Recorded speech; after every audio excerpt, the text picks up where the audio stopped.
بسم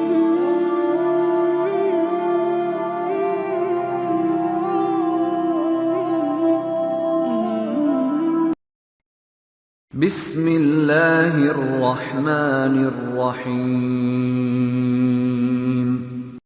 الحمد للہ رب العالمین والصلاة والسلام على سید الانبیاء والمرسلین وعلى آلہ واصحابہ اجمعین ما بعد فقد قال اللہ تبارک وتعالی فی القرآن المجید والفرقان الحمید اعوذ باللہ من الشیطان الرجیم بسم اللہ الرحمن الرحیم الف لام میم غلبت الروم في أدنى الأرض وهم من بعد غلبهم سيغلبون في بضع سنين لله الأمر من قبل ومن بعد ويومئذ يفرح المؤمنون بنصر الله ينصر من يشاء وهو العزيز الرحيم صدق الله العظيم.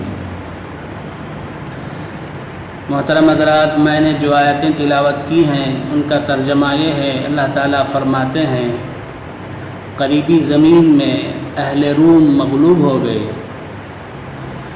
اور رومی اپنے مغلوب ہونے کے بعد عن قریب غالب ہو جائیں گے چند سالوں کے اندر.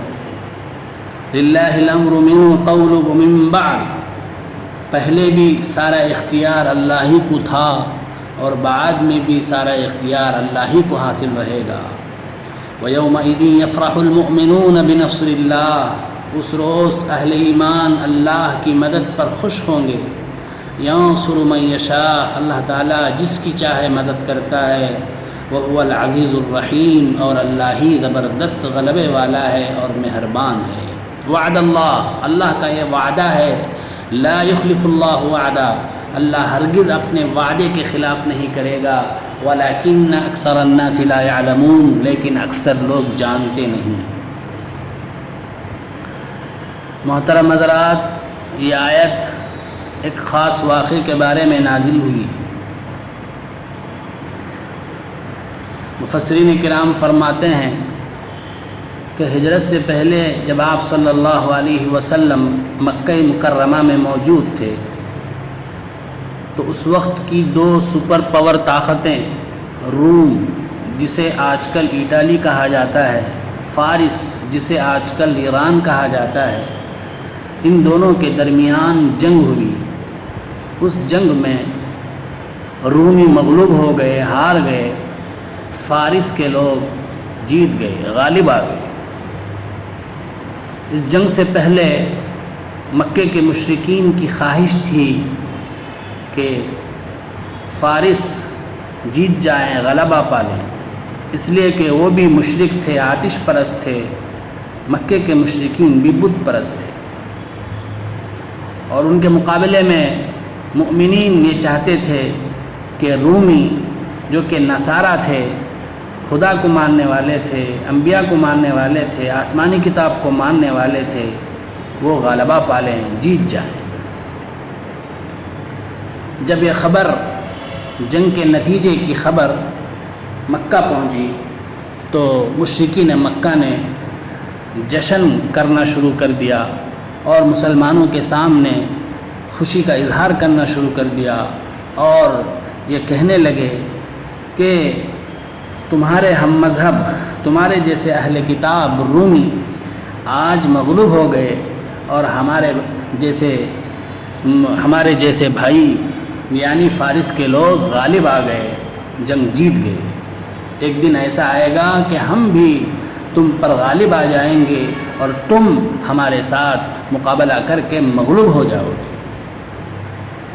تو اس وقت اللہ تبارک و تعالیٰ نے مشرکین مکہ کے منہ کو بند کرنے کے لیے، مسلمانوں کو تسلی دینے کے لیے یہ آیتیں نازل فرمائیں، جس میں اللہ تبارک و تعالیٰ نے دو پیشین گوئیاں دی. پہلی پیشین گوئی یہ دی کہ چند سالوں کے اندر کایا پلٹ جائے گا، رومی غالب آ جائیں گے، جیت جائیں گے اور فارس کے لوگ ہار جائیں گے. اور دوسری پیشین گوئی اللہ تبارک و تعالیٰ نے یہ دی کہ اے مسلمانوں، وہ مشرکین مکہ جو تم پر غالب آنے کی بات کر رہے ہیں، ایک دن ایسا آئے گا کہ تم ان پر غالب آ جاؤ گے اور وہ سب کے سب تمہارے سامنے مغلوب ہو جائیں گے۔ جب یہ آیتیں نازل ہوئی تو حضرت ابو بکر صدیق رضی اللہ تعالی عنہ کفار کے مجمع میں بازاروں میں جا جا کر یہ بات سنانے لگے کہ چند ہی سالوں کے اندر رومی غالب آ جائیں گے اور فارس کے لوگ مغلوب ہو جائیں گے۔ تو اس پر ابی بن خلف نے کہا کہ اے ابو بکر تم جھوٹ کہتے ہو، تم جھوٹے ہو۔ تو حضرت ابو بکر نے کہا کہ تم ہی جھوٹے ہو، اگر تم چاہو تو میں شرط لگانے کے لیے بھی تیار ہوں۔ چنانچہ حضرت ابو بکر رضی اللہ تعالیٰ عنہ نے شرط لگائی کہ 3 سال کے اندر اگر رومی غالب آ جائیں تو تمہیں مجھے 10 اونٹنیاں دینی پڑیں گی، اگر وہ غالب نہ آئیں تو میں تمہیں 10 اونٹنیاں دوں گا۔ یہ ہار جیت کی شرط جواہی کی ایک شکل ہے، مگر چونکہ ہجرت سے پہلے یہ معاملہ جائز تھا اس لیے حضرت ابو بکر رضی اللہ تعالیٰ عنہ نے یہ شرط لگا دی اور آپ صلی اللہ علیہ وسلم کی خدمت میں پہنچے تو آپ صلی اللہ علیہ وسلم نے فرمایا کہ 3 سال کی بات تو میں نے نہیں کہی، تم نے یہ کہاں سے نکالی؟ چنانچہ تم جاؤ اور جا کر جس سے تم نے شرط لگائی ہے اس سے کہو کہ میں مدت بڑھاتا ہوں اور انعام کی مقدار بھی بڑھاتا ہوں، لہذا اب 3 سال کے بجائے 9 سال کی مدت ہم مقرر کریں گے اور انعام میں 10 اونٹنیاں نہیں بلکہ 100 اونٹنیاں مقرر کریں گے۔ اگر رومی غالب آ جائیں تو تمہیں 100 اونٹنیاں دینی پڑیں گی، اگر رومی مغلوب ہو گئے ہار گئے تو میں تمہیں 100 اونٹنیاں دوں گا۔ چنانچہ ابی بن خلف راضی ہو گیا۔ روایات میں آتا ہے کہ عین اس موقع پر جب کہ اللہ تبارک و تعالیٰ نے جنگ بدر میں مسلمانوں کو مشرکین مکہ پر غلبہ عطا فرمایا، اسی وقت حضرت جبرائیل امین نے یہ خوشخبری بھی مسلمانوں کو سنائی کہ تمہاری خواہش کے مطابق رومی فارسیوں پر غالب آ گئے۔ چنانچہ حضرت ابو بکر رضی اللہ تعالی عنہ گئے اور اپنی شرط کے مطابق ابی بن خلف تو اس وقت موجود نہیں تھا، وہ مارا گیا تھا، اس کے وارثین سے 100 اونٹنیاں لی۔ چنانچہ انہوں نے 100 اونٹنیاں دے دیں اور وہ اونٹنیاں لے کر آپ صلی اللہ علیہ وسلم کی خدمت میں حاضر ہوئے تو آپ صلی اللہ علیہ وسلم نے حضرت ابو بکر سے کہا کہ اونٹنیاں صدقہ کر دو۔ اب یہاں ایک اشکال ہے، جب اس وقت جوا حرام نہیں ہوا تھا، جائز تھا، تو آپ صلی اللہ علیہ وسلم نے صدقہ کرنے کا کیوں حکم دیا؟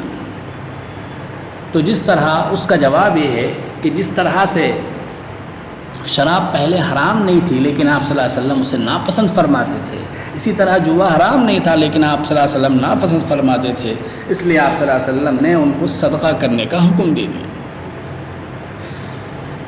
بزرگوں اور دوستوں، پہلے جوا جائز تھا لیکن اب سخت حرام ہے۔ اللہ تعالیٰ فرماتے ہیں یا ایھا الذین آمنوا انما الخمر والمیسر والانصاب والازلام رجس من عمل الشیطان۔ اے ایمان والو، شراب، جوا، بت اور تیر وغیرہ یہ سب کے سب شیطان کے گندے کام ہیں، لہٰذا تم ان سے بچو، فاجتنبوہ لعلکم تفلحون، تاکہ تم کامیاب ہو جاؤ۔ انما يريد الشيطان ان يوقع بينكم العداوة والبغضاء في الخمر والميسر ويصدكم عن ذكر الله وعن الصلاة۔ شیطان تو یہی چاہتا ہے کہ شراب اور جوے میں تمہیں پھنسا کر مبتلا کر کے تمہارے درمیان بغض اور عداوت کو پیدا کرے اور تم کو اللہ کے ذکر سے روکے، نماز سے روکے۔ فَهَلْ أَنْتُمْ مُنْتَهُونَ، اے مسلمانوں کیا تم باز آؤ گے کہ نہیں؟ روایات میں آتا ہے کہ جب یہ آیتیں نازل ہوئیں آپ صلی اللہ علیہ وسلم نے صحابہ کرام کے سامنے سنائیں تو صحابہ کرام نے فوراً کہا بل انتہینا یا رب العالمین، اے رب العالمین کیوں نہیں، ضرور ہم ان تمام کاموں سے، گندے کاموں سے باز آ گئے۔ تو بزرگوں اور دوستوں، ان آیتوں کے ذریعے سے ہمیں یہ باتیں معلوم ہوئیں کہ اگر ہمارے مذہب کے قریبی لوگ کسی مقابلے میں جیت رہے ہوں تو ہمیں خوشی کا اظہار کرنا جائز ہے اور دوسری بات یہ معلوم ہوئی کہ ہار جیت کی شرط لگانا اب حرام ہے، ناجائز ہے۔ آج کل ہار جیت کی اور جوئے کی بہت ساری شکلیں نکل چکی ہیں۔